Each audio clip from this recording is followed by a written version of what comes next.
Sacrifício. Quando pensamos em Deus, em religião, logo pensamos em algo que precisa ser feito, uma obrigação, algo que é um sacrifício. Quando lemos as orientações de Deus, a coisa é diferente. Deus vai nos dizer no livro de Oséias que Ele deseja misericórdia no lugar de simples sacrifício, que Ele deseja conhecimento no lugar dos holocaustos. A gente pensa que Deus precisa de presente, que Ele precisa ganhar alguma coisa, que é necessário dar algo que o eterno precise. Romanos 12 nos ensina que o sacrifício que precisa ser entregue é a minha vida, é o meu coração, é a mim mesmo. Então hoje, pegue-se a si mesmo, coloque-se no altar, entregue-se com um coração amoroso a Deus. Esse é o verdadeiro sacrifício.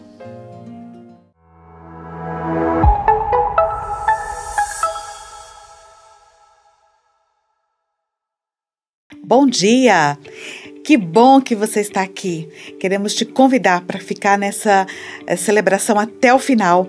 Convida seus amigos, envie esse link para todas as pessoas que você conhece e vem celebrar conosco.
Seu sangue derramou por nossos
Olá, meu nome é Anatoly Smilichovski.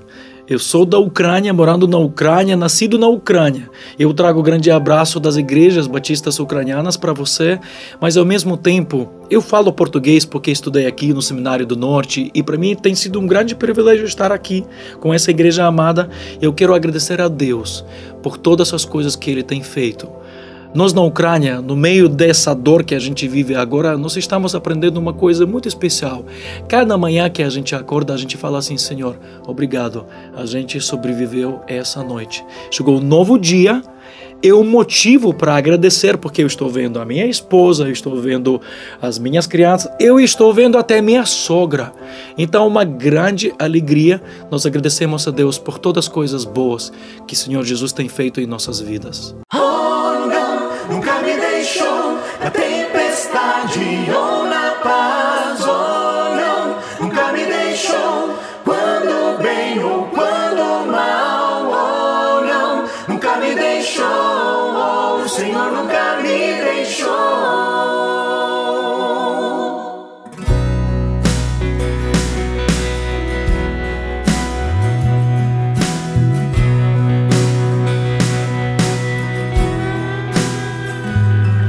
Que eu ande pelo vale da sombra da morte, o teu amor lança fora o medo.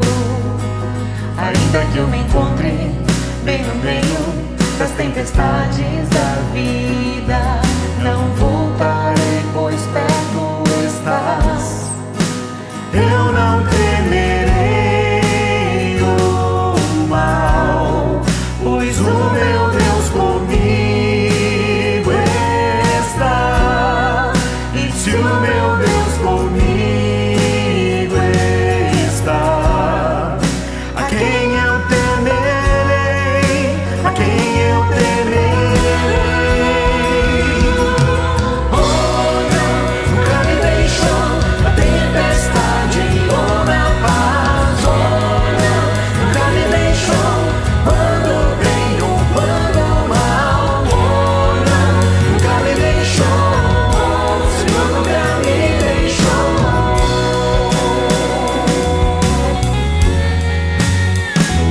Posso ver a luz que está vindo ao coração que espera, incomparável, gloriosa luz. E haverá um fim aos problemas, mas até este dia viverei sabendo que estás aqui. Eu não temerei o mal, pois o meu Deus comigo está. E se o meu Deus comigo está, a quem eu temerei, a quem eu temerei.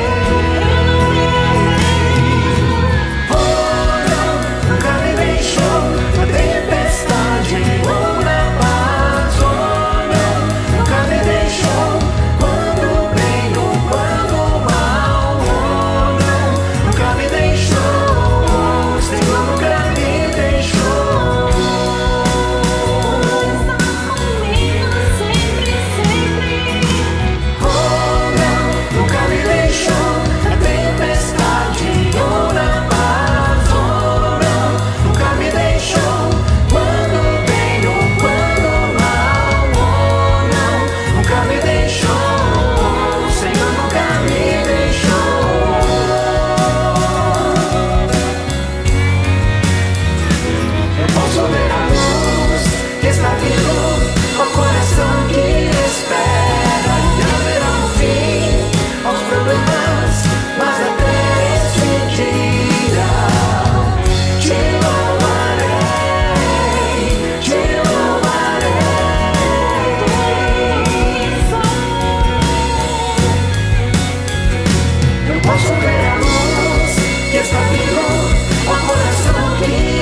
Agora um momento muito precioso da gente colocar diante de Deus coisas que têm afligido o nosso coração, alguma ansiedade ou situação que foge do nosso controle.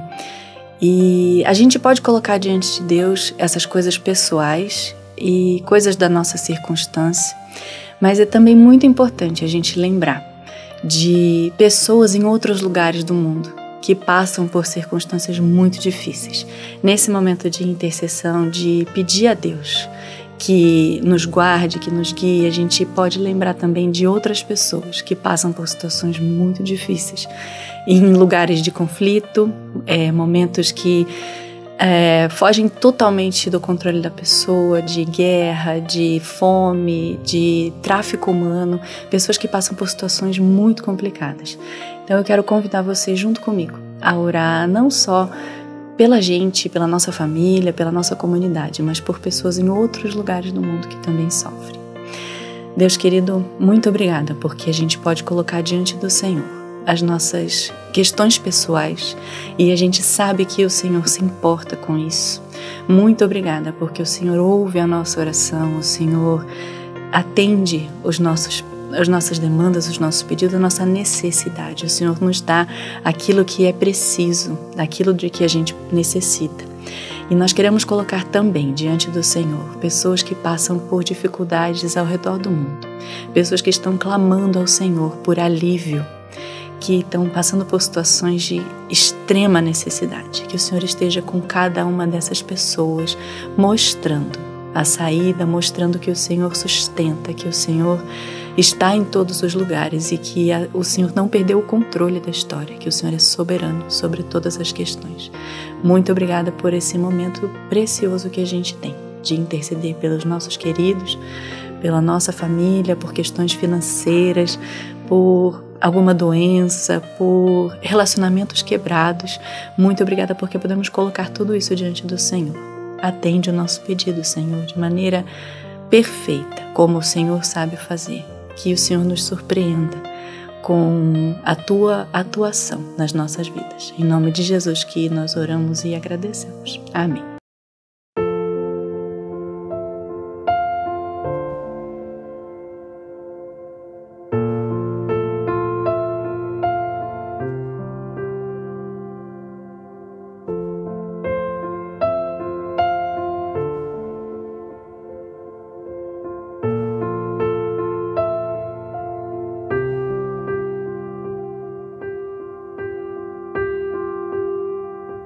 Milo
Que Deus nos abençoe nesse novo dia, quando vamos refletir e pensar sobre a palavra de Deus. E hoje eu queria que nós refletíssemos e pensássemos sobre o que é adoração, o que significa cultuar, o que significa se voltar para Deus nisso que tem a ver com tudo aquilo que está dentro do que é chamado de liturgia. E para isso, eu queria pensar no que a Bíblia começa a nos ensinar sobre isso, e a pergunta que eu faço é: sacrifício animal parece coisa normal? Interessante, né? Porque quando a gente começa a ler a Bíblia, e veja que esse é um desafio bastante claro, né? Porque nós estamos lendo um texto antigo, de um ambiente de milhares de anos atrás, num contexto geográfico, histórico muito diferente, num outro ambiente cultural.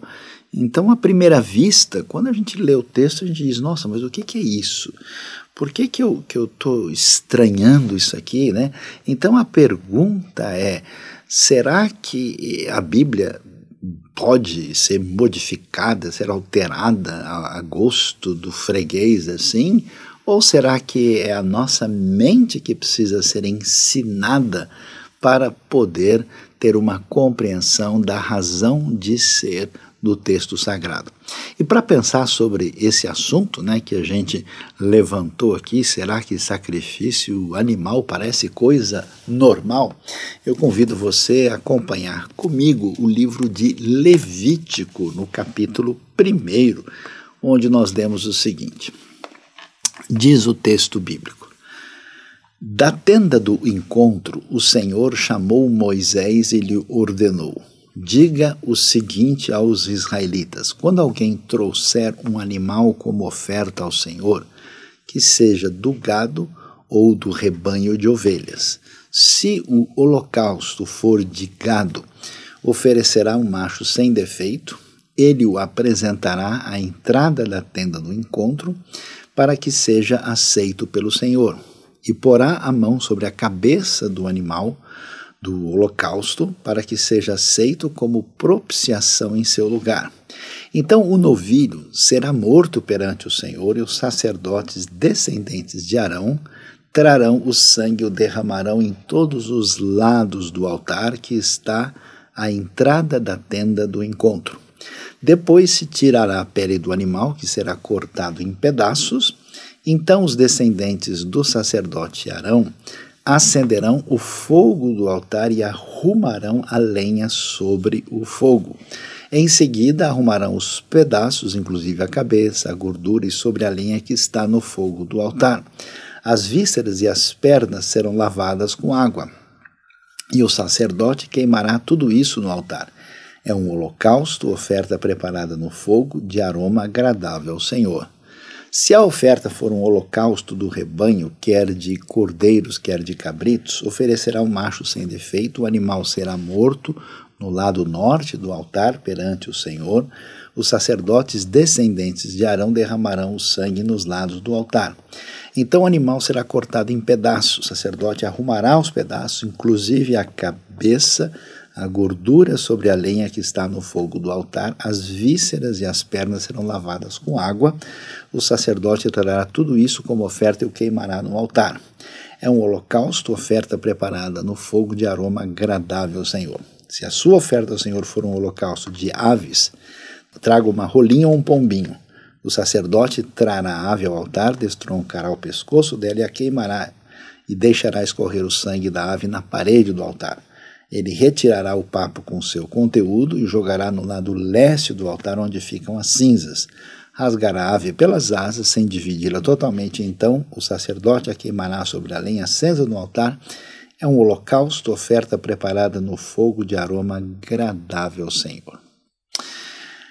Quando a gente lê um texto desse e a gente pensa na nossa realidade, na nossa sociedade hoje, e pensa, mas o que é isso? Né? Que coisa mais estranha? Qual é a razão de ser de um texto desse ser considerado sagrado e como referência de diretriz para a nossa vida. E até mesmo, né, olhando para isso, fala, mas por que um Deus que é todo poderoso, que é o Senhor do universo, vai precisar de sacrifício? Ou vai até mesmo precisar, digamos assim, de uma coisa assim, que à primeira vista parece tanto quanto cruel, de sangue de animais, para que isso, de alguma maneira, faça sentido nessa adoração. Então, sacrifício animal parece coisa normal, vai fazer diferença na realidade espiritual? Então, para entender essa perspectiva do texto, o que a gente começa a compreender aqui? Nós estamos numa realidade de mais de 3.000 anos atrás, no contexto do povo de Israel, que é um povo, né, que é um povo de caminhada no deserto, é um povo nômade e é um povo pastoril. Isso quer dizer que eles habitam uma região, e eles estão aqui no caso até mesmo em trânsito, quando saem do Egito, aí até chegar à terra de Canaã, eles estão passando por regiões muito áridas e alguma parte semiárida, onde nós não temos outras possibilidades de alimentação. Então, quando a gente olha para um texto e faz um julgamento, estabelece um juízo, sem conhecer a realidade concreta e o mundo em que essas pessoas vivem, a gente não consegue entender a razão de ser desse texto.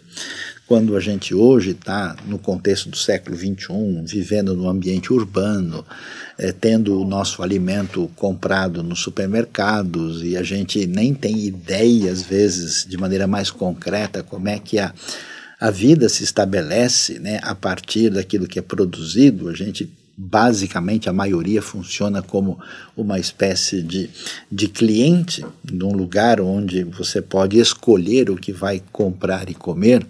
É difícil demais a gente ir para essa realidade e entender que mundo é esse. Esse é o mundo nômade pastoril, onde, no caso, os israelitas, assim como muitos povos através da história, e na verdade ainda hoje, né, quem conhece no Oriente Médio a realidade dos beduínos, vai entender muito bem que esse povo nômade pastoril, basicamente, eles só têm aquilo que vem dos animais. Esse povo do deserto, eles não têm como pescar e pegar peixe, não tem essa possibilidade. Eles não têm plantação, né? É muito pouca coisa que eles podem comer de vegetais. A alimentação deles vem essencialmente de cabras e ovelhas, tâmaras e alguma coisa a mais. Aí a gente começa então a entender o que acontece aqui. Por que essas pessoas, na sua relação com Deus, vão apresentar a Deus esses animais?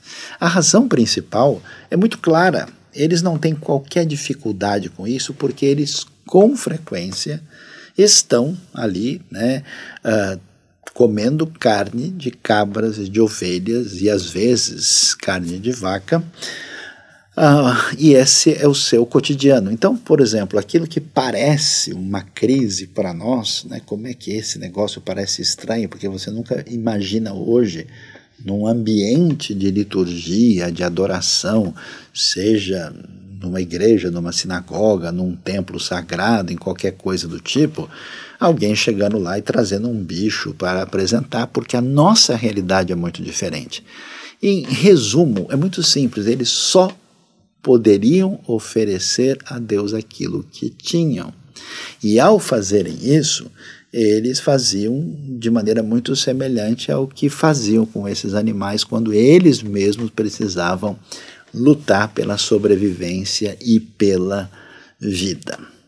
Quando a gente entende isso, fica mais claro por que o texto bíblico vai mencionar isso. A gente vai perceber, portanto, que Deus propõe uma caminhada com os israelitas, que é muito interessante, que é uma caminhada de não só libertá-los do Egito, o que é muito celebrado, né, exatamente nesse momento, inclusive do ano, a libertação que acontece na Páscoa, no Pêssar, né, que liberta os israelitas ali do poder e da mão do faraó, mas Deus resolve fazer uma parceria, uma aliança, um pacto para estar presente no meio do povo. Essa presença de Deus que vai estabelecer essa relação de proximidade, ela é a razão principal porque esse elemento do culto, da adoração, vai aparecer aqui dentro desse contexto cultural e realista da época. Aí a gente entende, então, que aquilo que a gente chama de culto ou de adoração, ele não é decorrente de uma mera iniciativa humana. Ele é decorrente dessa ação de Deus, de estar presente e de chamar esse povo para estar numa relação de proximidade, numa relação de aliança que vai ser muito nitidamente definida, por exemplo, em Êxodo capítulo 19. Já que Deus está presente no meio desse povo, esse povo vai reorganizar a sua vida em função da presença, do poder e da santidade de Deus nessa relação de estar caminhando juntos com o povo para agir no meio deles. E aí é interessante a gente ver o que acontece aqui. Vale a pena, depois, agora com esse olhar mais claro, estudar aí o livro de Levítico e descobrir que nós tínhamos 5 tipos de sacrifícios e ofertas que aparecem nessa primeira parte do livro. Na verdade, né, Levítico, aí desde o capítulo 1 até o capítulo 7, fala basicamente a respeito disso, tanto da participação, vamos dizer, do adorador ou do ofertante, como também do papel do sacerdote que atuava ali nessa, vamos dizer, ministração cultica ali no famoso tabernáculo. Aliás, para entender tudo, né, a gente então precisa observar aqui o que é que nós temos. Nós temos aqui no capítulo 1, nós lemos uma oferta, um sacrifício que era chamado de holocausto, quando o animal era todo queimado, né, e aí aquilo subia, né, com um aroma, um cheiro que tinha a intenção de agradar a Deus. É como se o ofertante tivesse ali, vamos dizer, agradecendo a Deus através deste sacrifício. Nós tínhamos depois, porque à medida em que o povo foi conseguindo uma estabilidade maior, ele passou também a fazer uso do cereal. Então tinha uma oferta que era chamada oferta de cereal, né, trigo ou cevada, que aparece no capítulo 2, que também fazia parte, né, dessas todas ofertas que aparecem aqui no livro de Levítico. Depois, nós temos um outro sacrifício interessante que é chamado sacrifício pacífico ou sacrifício de comunhão, que tinha intenção muito nítida de celebrar essa relação de proximidade, de comunhão, de relacionamento com Deus. E, finalmente, 2 últimos sacrifícios aparecem no texto de Levítico, e um deles é chamado de oferta pelo pecado e o outro chamado oferta pela culpa, né? Muito provavelmente focalizando a realidade do ser humano enquanto pecador, na sua condição frágil de pecador e daquilo que envolvia os pecados praticados de maneira concreta. Então, o que a gente tem no texto? Nós temos aqui aquilo que era chamado de Olá, de Mincha, de Shelamim, de Hatat e de Asham. São o nome de todas essas ofertas e sacrifícios apresentados ao Senhor. E aí a gente pergunta, mas então o que é o significado, o que está por trás de toda esse tipo de ensinamento para essa comunidade nômade pastoril que tem a ver com o cultuar, adorar e como é que isso chega para nós, para nos ensinar alguma coisa. Bom, a primeira questão que aparece de maneira muito clara é como essa relação com Deus ela é celebrada no contexto da comunidade e de maneira concreta. Você sabe muito bem, você pode gostar de uma pessoa, você pode ter uma apreciação muito grande por ela, mas é diferente quando isso é demonstrado concretamente. Então, o que as pessoas sempre fizeram? A pessoa chama alguém para um almoço especial, a pessoa vai lá fazer uma visita, eles vão tomar um café juntos, a pessoa dá um presente, quer dizer, é uma expressão concreta dessa apreciação, dessa afeição, desse relacionamento. E é isso que a gente começa a perceber que ninguém pode viver com Deus à distância, só, vamos dizer, apreciando ideias, só tendo, vamos dizer, como se diz, né, Cristo no coração, sem nenhuma realidade concreta. Por isso que toda a Bíblia sempre convoca as pessoas para uma celebração cultica, para uma adoração propriamente definida diante de Deus. Agora, quando a gente vai fazer essa adoração, que tipo de elementos fazem parte disso? Quais são as coisas principais que devem ser consideradas? Um dos elementos que aparecem aqui e que chama a atenção muito nitidamente, né, é que isso que deve ser apresentado tem a intenção última de mostrar uma gratidão a Deus, né, por trás desses sacrifícios, essa ideia de gratidão é definida, tem mesmo até uma oferta chamada oferta por gratidão, e que isso aparece nitidamente nessa frase que, aliás, fecha aqui o capítulo 1 que nós lemos, né, que aquilo que era apresentado deveria ser, né, uma oferta preparada no fogo de aroma agradável ao Senhor. Isso quer dizer que se eu estou bem, se eu estou em comunhão com Deus, se eu entendo que Deus dirige a nossa vida e que Ele tem preparado os caminhos por onde eu passo, o que eu quero fazer por meio, por exemplo, desse tipo de sacrifício ou de qualquer outra coisa, é algo que seja agradável ao Senhor. O israelita antigo sabia muito bem o que era um cheiro de uma carne sendo assada e como isso parecia agradável, então, de uma maneira assim simbólica e ritual, ele queria que isso chegasse diante de Deus.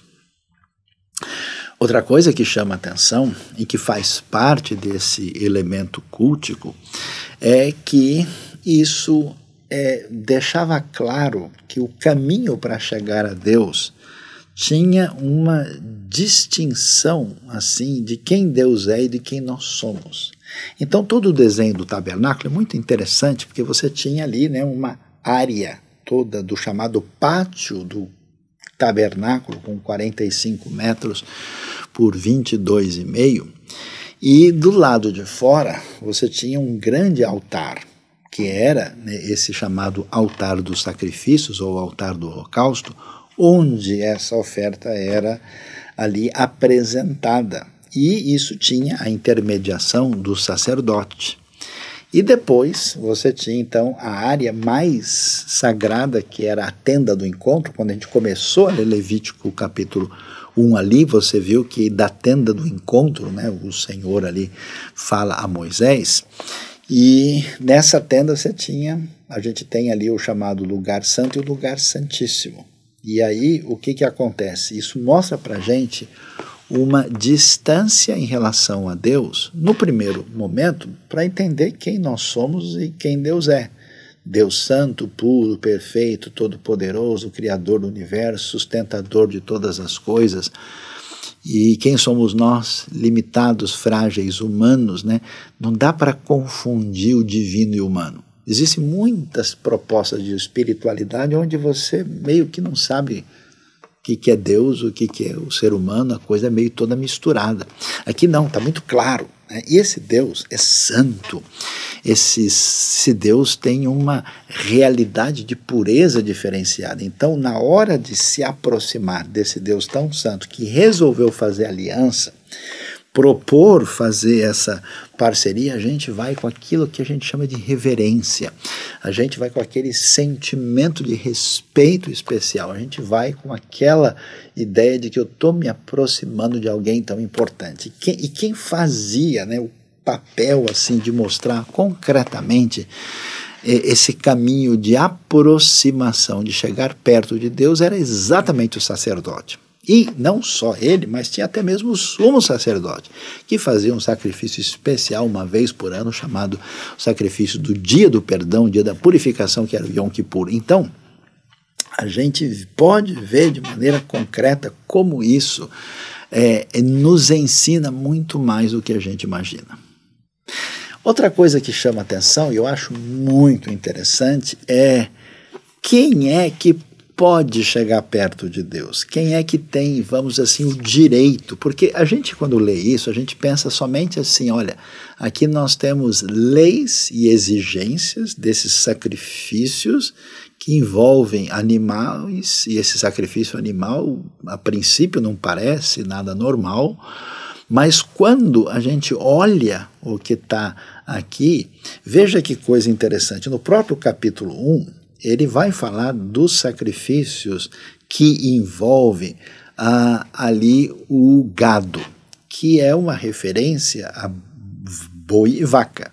E até fala do sacrifício do animal que deve ser um macho. E a pergunta, por que o macho? Porque, claro, as fêmeas devem ser preservadas, porque elas produzem leite, porque elas vão produzir bezerros, e então o sacrifício do macho tem a ver até com essa questão da coletividade do rebanho, mas também aparece depois o que é chamado gado menor, que são os cordeiros e os cabritos, que aparecem, por exemplo, a partir do verso 10. E é interessante, também aparece uma rolinha e um pombinho a partir ali do verso 14. Por que essas diferenças? Veja só, no mundo antigo, tão, digamos assim, separatista, tão dividido em classes sociais, onde um grupo especial de pessoas, até no mundo pagão, o sacerdote ocupa uma posição assim semidivina, o rei é praticamente divino. Aqui nós temos uma realidade que o Deus Todo-Poderoso, ele deseja e quer, através desse instrumento, né, de convocação cultica, fazer uma aliança não com uma elite, mas com todo o povo. E qualquer pessoa podia fazer isso. Você nunca teve a sensação de que quando você vai fazer qualquer coisa, vamos dizer, para Deus, você não se sente digno o suficiente? Ah, mas quem sou eu para que Deus venha olhar para mim?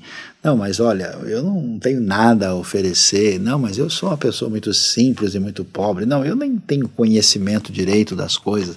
Então veja, mesmo uma pessoa que era tão pobre, que não tinha nenhum animalzinho para oferecer, como por exemplo um cabrito, né? Ele poderia oferecer uma rolinha e um pombinho. Quer dizer, você vai ver até na discussão depois, mais tarde, que isso está explícito no texto, porque contemplava a participação de todo tipo de pessoa. Então esse culto, essa adoração, é algo que envolve a comunidade, não só a comunidade, mas todo tipo de pessoa, sem distinção, poderia se aproximar do Senhor. E é curioso que em Levítico, né, você tem uma participação muito ativa do ofertante. Se você ler o capítulo 1 com atenção, você vai ver que praticamente não tem referência ao sacerdote organizando a coisa, muito mais enfatizada a participação do ofertante. Somente depois do capítulo 5 é que você vai ter algumas orientações mais específicas para os sacerdotes, porque a participação pessoal, a participação consciente, a participação de todo tipo de gente era um elemento tão nítido nessa adoração, nesse culto, e lembrando que estamos falando de coisas de milênios lá atrás. Agora, quando a gente continua, né, lendo o Levítico, e a gente observa, né, aqui nesse capítulo 1, falando do holocausto, que tem esse enfoque de agradar a Deus, e isso também aparece no capítulo 2 com a oferta de cereal. E aí a gente chega depois nos outros, a gente começa a ver que o tom, especialmente nos 2 últimos, tem a ver com a realidade do pecado. E aí nós temos algo muito significativo que aparece aqui, que é a perspectiva nítida de que as nossas falhas morais na nossa relação com Deus e com o próximo são de fato uma realidade objetiva. Então isso traz para nós 2 elementos assim muito importantes e fundamentais que fazem parte da nossa vida, da nossa espiritualidade e da nossa realidade de adoração diante de Deus. Qual que é a dimensão mais complexa e importante da vida? Tem a ver com o que a gente pode chamar da nossa fratura, quer seja interna ou externa, diante dos descompassos da vida. Ou seja, a gente mesmo faz uma série de coisas, ou tem certas atitudes, ou tem certas inclinações, pensamentos e desejos que nós mesmos falamos, puxa, mas isso não é legal. Olha, eu agi ou reagi, fiz assim e não me senti bem com isso. E isso não só é uma realidade interna que tem esse perfil psicológico e espiritual, como também tem uma realidade externa, ou seja, na maneira como a gente lida com os outros, a maneira como os outros lidam conosco, a gente ofende, a gente é ofendido, as relações se problematizam. Então, essa realidade de fratura, de ruptura, de descompasso com aquilo que acontece interna e externamente, a Bíblia chama isso de pecado. E é interessante, quando a gente vai adorar a Deus, não é só gratidão, não é só celebração, não é só reconhecimento do que Deus faz, mas também é um chamado para olhar para essa realidade que atinge a nossa vida. E aqui é interessante porque nós temos alguns aspectos fundamentais. Primeiro, é que o indivíduo ele é convidado a olhar com objetividade e com responsabilidade para a sua vida. Porque qual que é o drama do mundo? Qual é a dificuldade que a gente enfrenta, eu diria, em toda a história da civilização? A gente sempre está disposto a fazer críticas gerais sobre os sistemas, a gente sempre está disposto a olhar para os erros dos outros ou dizer que isso aqui não é legal. Quer dizer, boa parte do tempo que a gente tem na vida, a gente está sempre tendo facilidade de detectar os erros alheios e até mesmo trazer sugestões de como é que as coisas deveriam ser. É curioso que a mentalidade bíblica chama a nossa atenção, e é curioso aqui no capítulo 4 e 5 de Levítico, por exemplo, naquele tempo fala de pecado consciente e pecado sem intenção. O que mostra para a gente que um erro é um erro.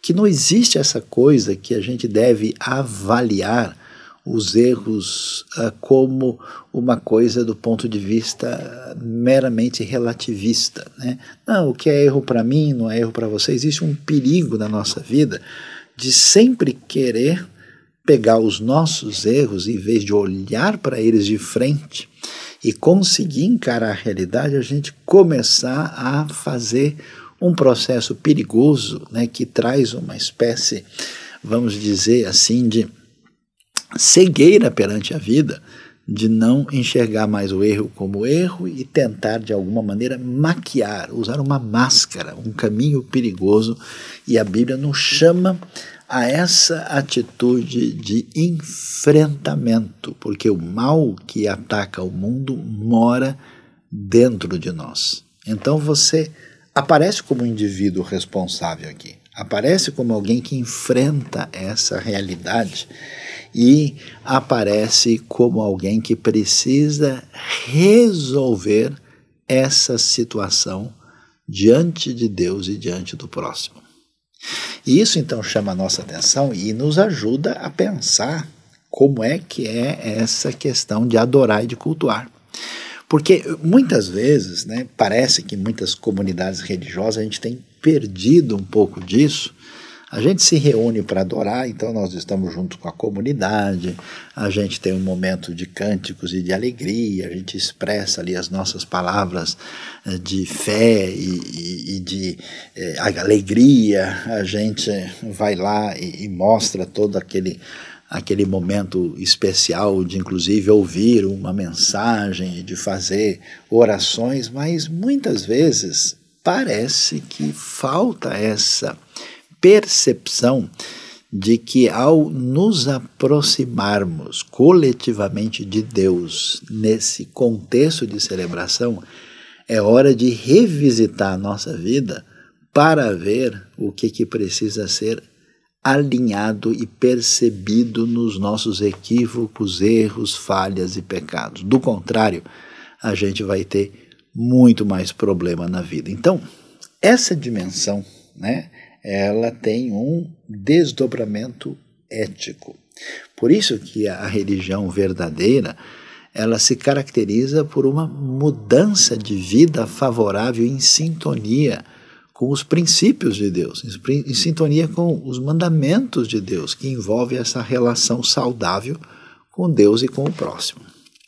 Mas a questão dessa história toda é que a gente pode até falar em pecado, a gente pode falar em culpa, a gente pode falar em erro e pode falar como é que isso se administra no contexto de culto. Mas o que é vital nessa história é que Deus, estando em aliança com o povo e resolvendo habitar no meio deles, e de maneira concreta mostrando algo que era pedagogicamente extraordinário, porque pensa, todas essas ideias de espiritualidade profundas para serem ensinadas para aquele povo tão simples, nômade, pastoril, no meio do deserto, como é que a gente consegue ensinar coisas tão profundas dentro daquele contexto tão limitado? Por essa santa e extraordinária pedagogia da parte de Deus. Então o que Deus faz aqui é simplesmente fenomenal.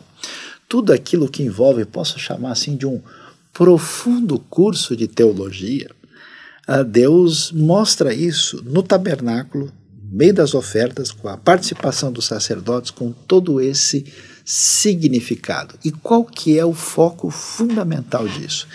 É que essas pessoas, por meio dessas instruções divinas, podiam, apesar da sua finitude, apesar da sua limitação, e apesar dos seus erros, falhas e pecados, eles podiam ainda contar com o favor e a bondade divina. Por quê? Porque em tudo isso estava previsto o quê?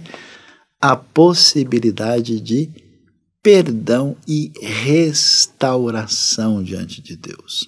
E aí que a gente chega num cenário bastante extraordinário para o nosso entendimento.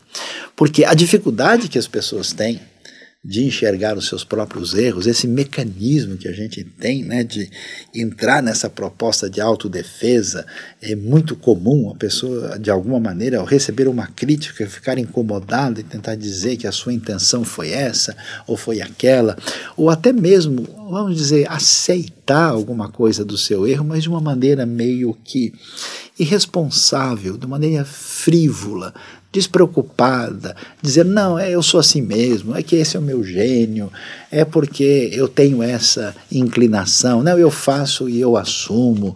É muito interessante como a gente tem esses mecanismos assustadores de dizer, olha, não mexa comigo, não toque no meu altar sagrado de veneração do meu próprio eu. Não é que essa proposta cultica ela é libertadora? Que a gente ajuda a gente a recuperar a nossa fibra moral, de dizer, não, espera aí, ó, isso não está legal, isso não é certo. Não adianta eu ficar rodando em círculos em defesa de mim mesmo e tentar dizer que a minha situação, condição, ela tem alguma explicação só para, vamos dizer, tapar o sol com a peneira.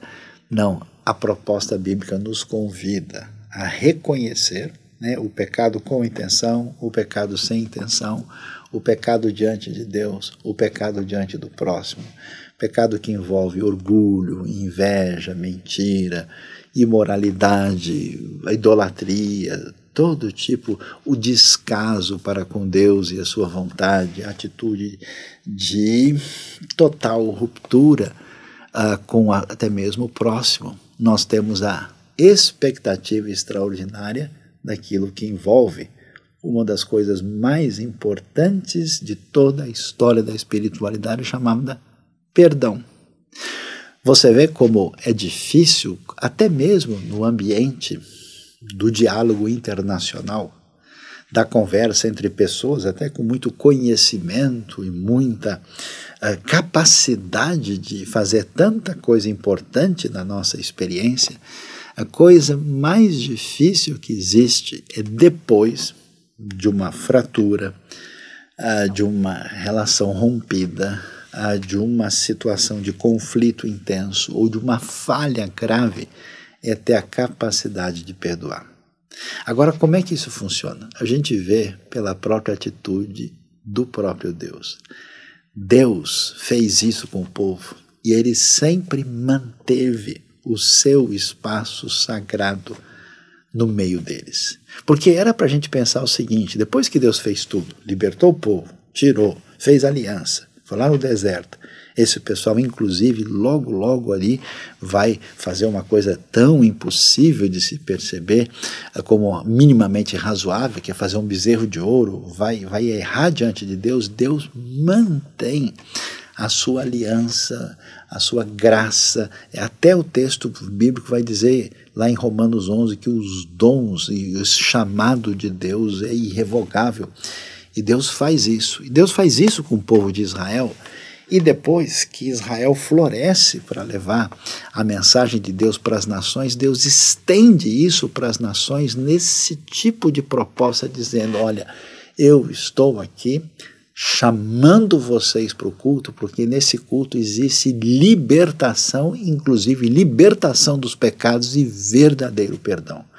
E a gente vai descobrir a coisa mais extraordinária que a Escritura nos apresenta aqui. É o seguinte: só pode perdoar de verdade quem é perdoado. Qual é a desgraça que provoca todo tipo de maldade, conflito, ódio, ressentimento no mundo? É exatamente a ferida que está em mim, porque eu não cultuei direito. Eu não entendi as ofertas e os sacrifícios de Levítico. Eu não entendi como é que Deus está disposto a lidar com o meu pecado e com a minha culpa. E como ele fez isso de maneira litúrgica e pedagógica lá atrás, para nos ensinar algo extraordinário, que é a nossa cura, a nossa saúde espiritual, primeiro diante dele e também diante do próximo. Então, se a gente não cultuar direito, a gente não vive direito. Se a gente não adorar direito, a gente não vai perdoar o próximo. A gente não vai caminhar na direção adequada. Pensando nisso, o que a gente pode dizer? A gente vê que essa lição de liturgia, de culto, de adoração no deserto, nesse ambiente aqui tão cheio desse aroma rural, desses animaizinhos que viviam no meio desse povo tão simples lá atrás, a gente observa que Deus tinha o seu caminho pedagógico para atravessar o eixo da história e nos trazer uma lição extraordinária e fundamental. Por isso, lá na frente, lendo o livro de Hebreus, capítulo 10, a gente vai entender com clareza a plena razão de ser de tudo isso. Hebreus 10, a partir do verso 4, verso 3, na verdade, diz o seguinte: contudo, esses sacrifícios são uma recordação anual dos pecados, pois é impossível que o sangue de touros e bodes tire pecados. Por isso, quando Cristo veio ao mundo, disse: sacrifício e oferta não quiseste, mas um corpo me preparaste.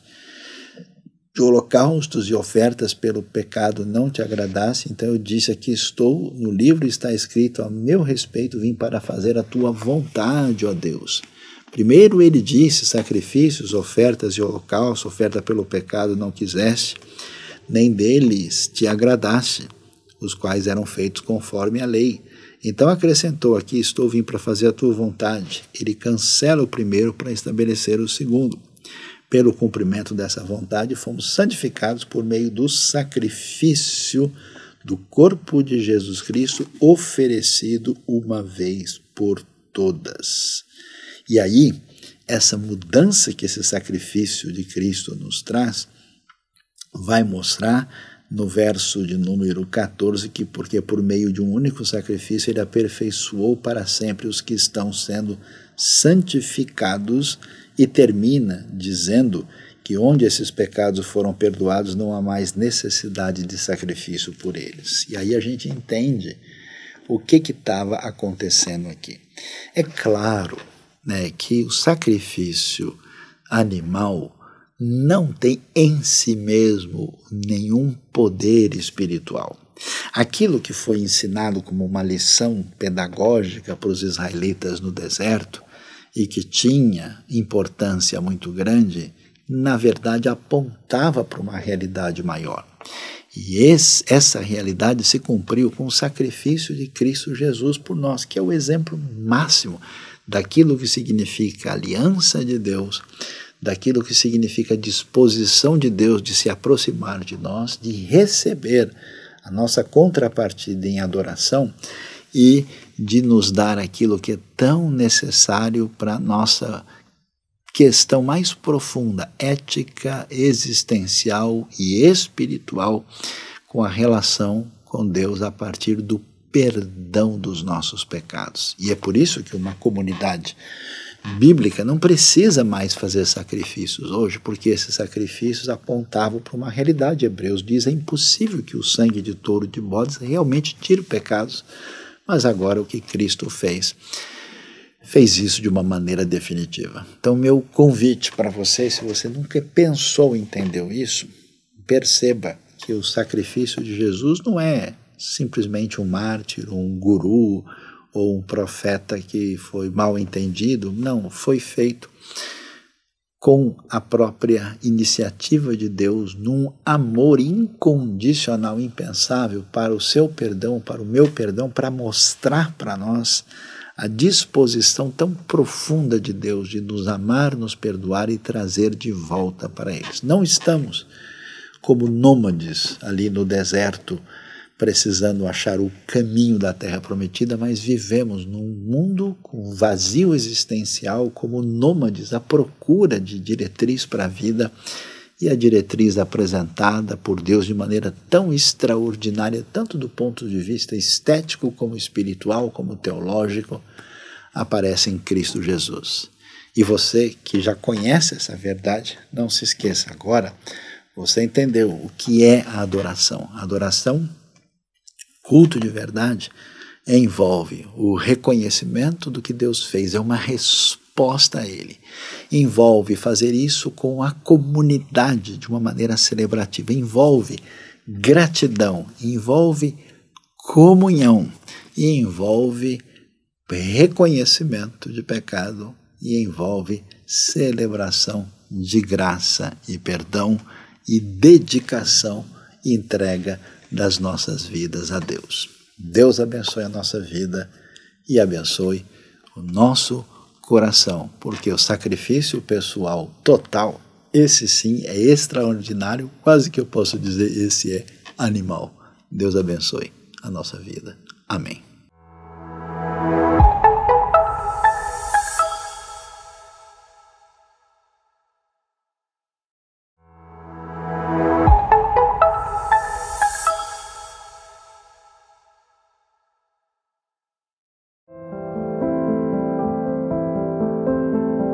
Olá pessoal, eu me chamo Josué Romano, sou do projeto Um Novo Amanhecer, sou diretor lá.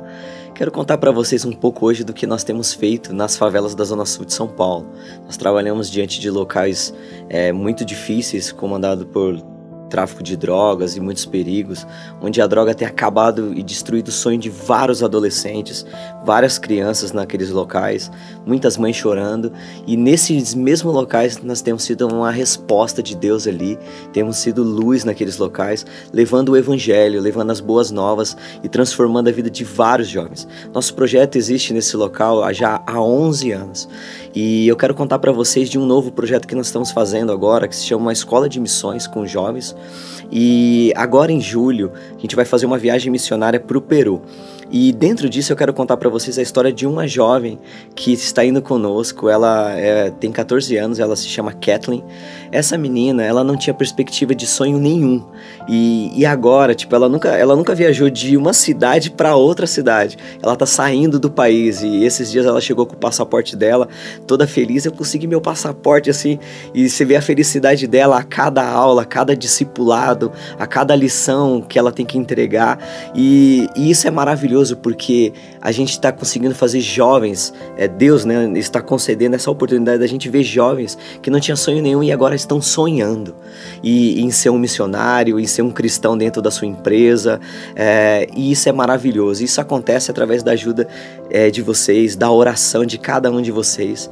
E dentro desse momento eu quero chamar vocês a continuar ajudando a nossa igreja, a continuar ajudando com as suas ofertas, por amor, não por obrigação, mas por amor, por ver que Deus está avançando tanto no Brasil, em lugares dentro da comunidade, mas também em outros lugares no mundo, em lugares perseguidos, que a nossa igreja tem chegado, através da sua oração principalmente, mas também através do amor seu pela obra, e falar assim, eu vou ajudar a avançar isso.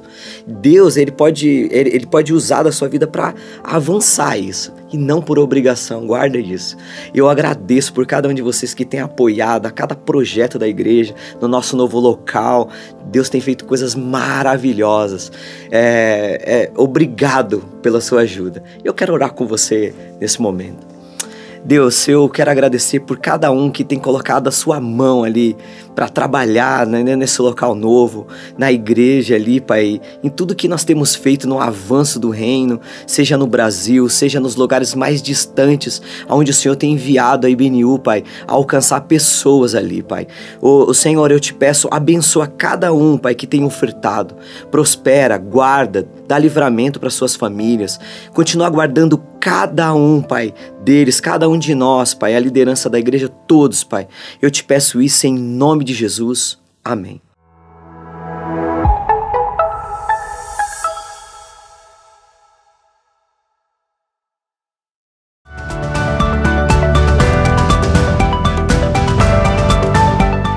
Domingo na IBNU. Agora, na IBNU presencial em São Paulo, nós teremos 2 momentos de adoração, 2 momentos de reunião. O primeiro começará às 9h30. Será um culto dedicado a Deus conforme a nossa tradição mais histórica. Nós vamos cantar hinos conhecidos, vai ser um momento mais adequado para aqueles que estão acostumados a adorar a Deus nessa maneira histórica tão bonita. E depois, às 11h15, nós teremos a nossa celebração mais contemporânea, com cânticos assim que também são muito especiais e, portanto, nós vamos ter 2 oportunidades para que as pessoas possam vir adorar a Deus em 2 momentos especiais. Então você está convidado, ou 9h30 para quem quer chegar mais cedinho e gosta de um hino que fala da história da fé, ou aqueles que querem chegar um pouquinho depois, às 11h15, para a nossa celebração que nós já estamos fazendo há um bom tempo.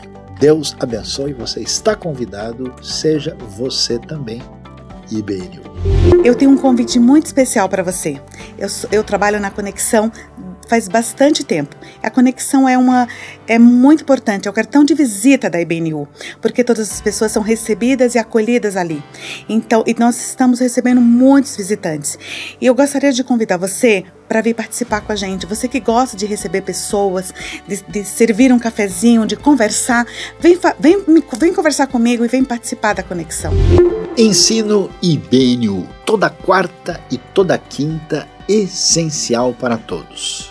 Nossa escola bíblica, nosso momento de estudo, especialmente Igreja Bíblica, Igreja Relevante. Como que a gente deve ser ali um cristão raiz, fundamentado na palavra e ao mesmo tempo tendo relevância e conseguindo fazer diferença no mundo de hoje. Não perca, vejo você lá, importante para todos da IBNU, especialmente para a nossa liderança em todos os sentidos.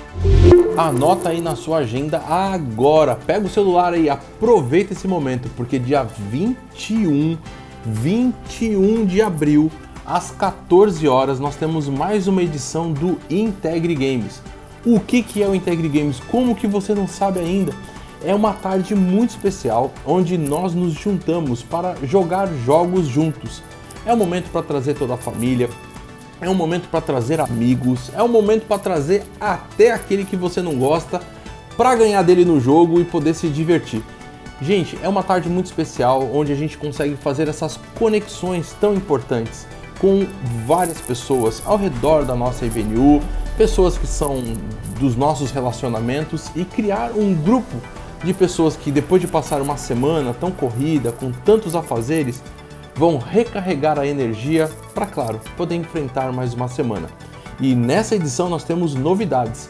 Nós vamos ter campeonatos acontecendo, não só de jogos de tabuleiro, mas também campeonatos de jogos digitais. Então vem com a gente!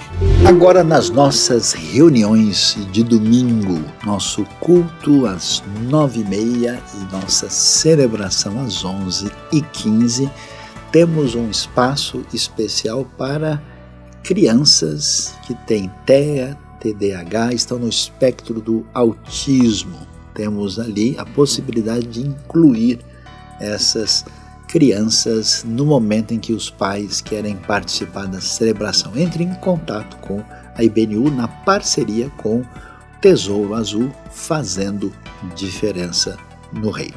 Olá a todos, meu nome é Daniel Moser, eu sou médico urologista e eu venho aqui fazer um convite a todos vocês. No dia 27 de abril, às 10 horas, nós estaremos reunidos para tratar um assunto bastante interessante. Um contraponto entre fé e ciência. Quando a cura é segura? Nesse encontro trataremos assuntos bastante relevantes, de doenças, caminhos para o tratamento, para a cura, aspectos físicos e espirituais desse mesmo assunto. Espero todos vocês lá. Obrigado pela sua presença. Foi muito bom ter você aqui conosco. Nos vemos no próximo domingo. Aproveite durante a semana, entre em nossas redes sociais, no YouTube, Instagram, Facebook. Deus te abençoe.